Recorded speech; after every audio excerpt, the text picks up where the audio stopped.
The first time I noticed her watching me, I assumed it was just part of her job. After all, I was the only human patient aboard the Valaris medical station, a place where even the concept of human felt like an anomaly. The station orbited a pale blue gas giant in a system so far from Earth that our maps labeled it with numbers instead of names. It was a neutral ground, a sanctuary, for dozens of species, each with biology so different that a single hospital couldn't function without advanced adaptive systems. And yet, despite all that complexity, I was the one case that made them uneasy. Or maybe just her. Her name, at least the closest translation, was Lyrian. She looked almost human at a glance. Slim, tall, with soft, silver-blue skin that shimmered faintly under the sterile lights. Her eyes were the only giveaway, large, reflective, almost liquid, with no visible pupils. When she looked at you, it felt less like being seen and more like being understood. She was a healer, a nurse in human terms, and she never stopped watching me, beginning the patient who shouldn't be alive. I wasn't supposed to survive. The accident happened on a deep space mining rig. A plasma conduit ruptured, releasing radiation levels that should have killed everyone in that section instantly. My crew didn't make it, but I did. Barely. When they found me, I was unconscious, my body shutting down, organs failing one by one. The emergency beacon brought a rescue shuttle, and from there, everything blurred. I woke up on the Valaris station. At first, I thought I was dreaming. The room was smooth and curved, grown rather than built. The air smelled faintly sweet, like ozone mixed with something floral. Machines hummed quietly, but none of them looked like anything I recognized. And then there was her.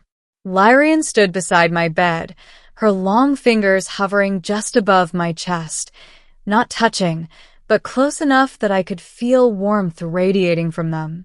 "You're awake," she said. Her voice wasn't spoken in the traditional sense. It resonated directly in my mind, soft and layered, like multiple tones blending into one. "Where am I?" I croaked. "A place of healing," she replied. "You're safe." I remember trying to sit up. Pain exploded through my body, like every nerve was screaming at once. "You must not move," she said, placing a hand on my shoulder. The pain stopped. Just like that. I stared at her, wide-eyed. "What did you do?" "I stabilized your neural response," she said calmly. "Your body is still recovering." "Recovering?" I laughed weakly. "From what? Dying?" She didn't answer. Instead, she just watched me. Over the next few days or weeks, time was hard to track. I learned more about my condition. Or rather, what they were willing to tell me. According to the station's medical AI, my body had been exposed to radiation levels that should have completely destroyed my cellular structure. My DNA should have unraveled. My organs should have liquefied. But instead, my body had adapted. Cells that should have died regenerated. Damaged tissue rewrote itself.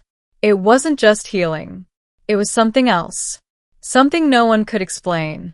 And through it all, Lyrian was always there. Watching. Middle, the healer's secret.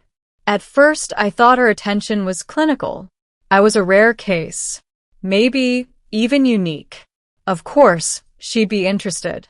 But the more time passed, the more I realized it wasn't just professional curiosity. It was something deeper.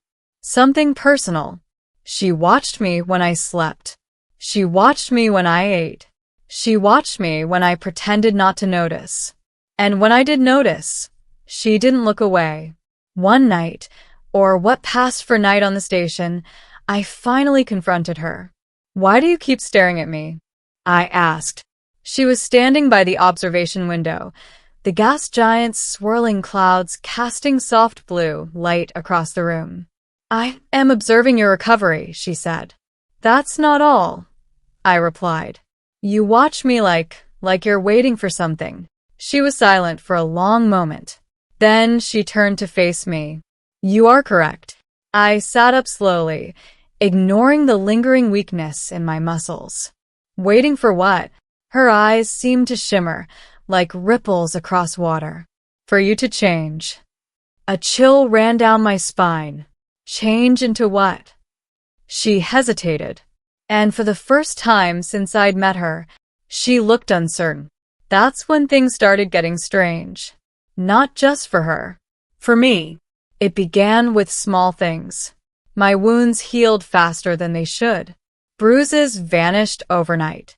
Cuts sealed themselves within minutes. Then came the sensations. I could feel things I shouldn't. The hum of the station's energy systems, like a vibration in my bones. The presence of other beings like faint echoes in my mind. And sometimes, I could feel her. Lyrian. Not physically. Something deeper. Like our minds were brushing against each other. One day, I tested it. She was standing across the room, reviewing a floating display. I focused on her, on the feeling I got whenever she was near. And then, without thinking, I reached out. Not with my hands. With my mind. She froze. Slowly, she turned to look at me. You felt that? I said. It wasn't a question. Her voice entered my mind again. But this time, it wasn't calm. How did you do that? I don't know, I admitted. It just happened. She stepped closer, her movements cautious. Do it again. I hesitated. What is this? Please, she said. There was something in her voice now. Not just curiosity. Urgency. So I tried again. I focused on her presence, on that strange connection. And I pushed. This time, it wasn't just a faint sensation. It was a flood. Images. Emotions. Memories that weren't mine. A world of shimmering oceans and floating cities. Beings of light and sound. A species that didn't just communicate. They shared. Everything. I gasped and pulled back. What was that? Lyrian stepped back, her expression unreadable. That is what we are. The truth Lyrian species weren't just healers. They were something far more advanced. They didn't rely on tools or machines. They used their minds. Their biology allowed them to manipulate energy, repair tissue, and even connect with other consciousnesses. Healing, for them, wasn't a procedure. It was a connection. A merging. When we found you, she said, your body was beyond repair. Yeah, I figured. I tried to heal you. And she hesitated. I had to connect with you. I felt my chest tighten. Connect how? Our minds, she said softly. Our biology requires it. To heal, we must understand completely. And something went wrong? No, she said. That is the problem. She stepped closer, her gaze intense. It went right. Climax. Becoming something else. What does that mean? I asked. It means, she said, that your body didn't just accept the healing. It adapted to it. The room suddenly felt smaller. Adapted how? You're changing, she said. Becoming something new. I laughed nervously. Yeah, I noticed the whole healing faster than normal thing. It is more than that. Her voice trembled slightly. You are developing abilities similar to ours. I stared at her. That's not possible. It should not be, she agreed. But it is happening. I ran a hand through my hair, trying to process it. So, what? I'm turning into one of you? No, her answer was immediate. You are becoming something that has never existed before. That's when I realized something. You've been watching me because I do not know what you will become, she finished. There was fear in her voice. But not fear of me. Fear for me. Am I dangerous? I asked quietly. She didn't answer right away. And that silence told me everything. The breaking point the next few days were tense. The station staff kept their distance. I wasn't allowed to leave my room, and Lyrian stayed closer than ever. Then it happened. It started with a headache, a sharp, blinding pain that felt like my skull was splitting open.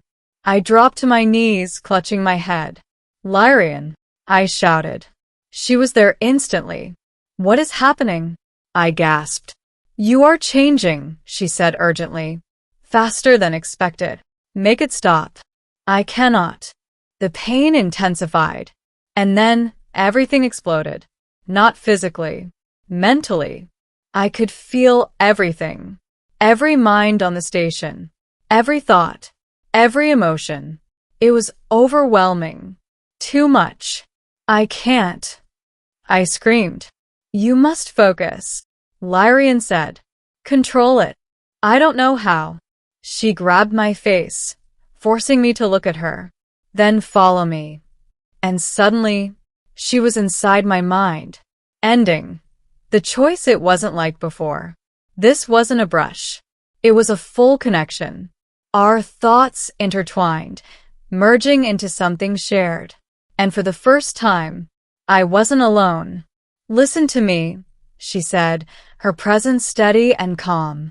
You must anchor yourself. To what? I asked. To who you are. Memories flooded through me. Earth. My crew. My life before all this. Hold on to that, she said. And the rest?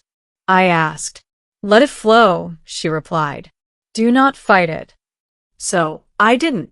The chaos settled. The noise faded. And the connection became something stable. When it was over, I collapsed, breathing heavily. Lyrian pulled back, her expression filled with something I hadn't seen before. Relief. It's over? I asked. For now, she said. I looked at my hands. They looked the same, but I knew they weren't. What am I now? I asked. She stepped closer, close enough that I could feel her presence, without reaching. You are still you, she said. But you are also more. I met her gaze. And you're still watching me. A faint smile touched her lips. Yes. Why? This time, she didn't hesitate.